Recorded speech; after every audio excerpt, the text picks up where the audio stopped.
taliyaha ciidanka booliiska Soomaaliland Sarreeye Guuto Cabdilaahi Fadel Iimaan ayaa maanta xadhiga ka jaray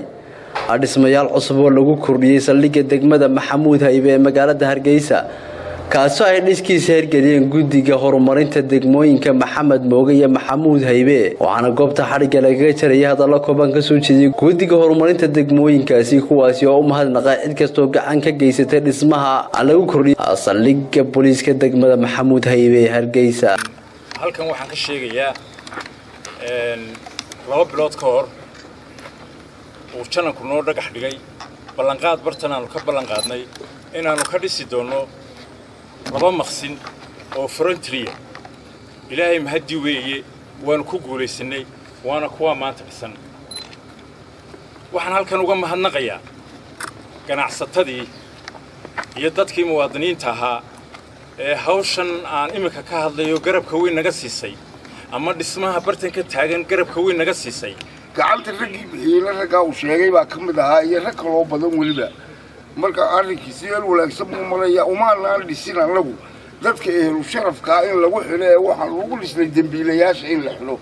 lagu xilo kuwa dambiilayaasha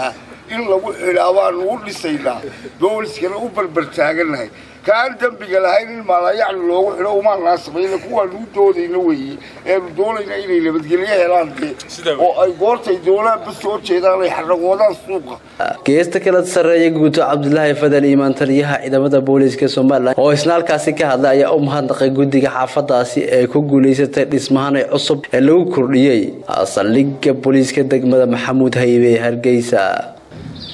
bacda salaam mudooyinka laba bilood lagu joogo كل وربعين تقاركة كانوا وده شغلي واتي لبضن قول لك حدقي وحنا آدي وما هنغير بدي نسوي بوشيء هرمريتها واحد محمود هيبي هي محمد موجي وأول حلوة ضيضة إما كانوا حيل كده وشين إني محمد موجنا إن لك حدقي أصلقة أنا قلنا كتليهان لأنك وحلوه قتشني وانيجا وحلياله وحي قيب تيجي كتربوش الديار بارا هاي يبقى قعدت وين سنة يعني هذي الله يعني dhinaca kale waxa guddiga horumarinta degmooyinka Maxamuud Haybe iyo Maxamed Mooge oo wehelinayo taliyaha Sarreeye Guuto Cabdilaahi Fadel Iimaan ay sidoo kale dhagax dhigaan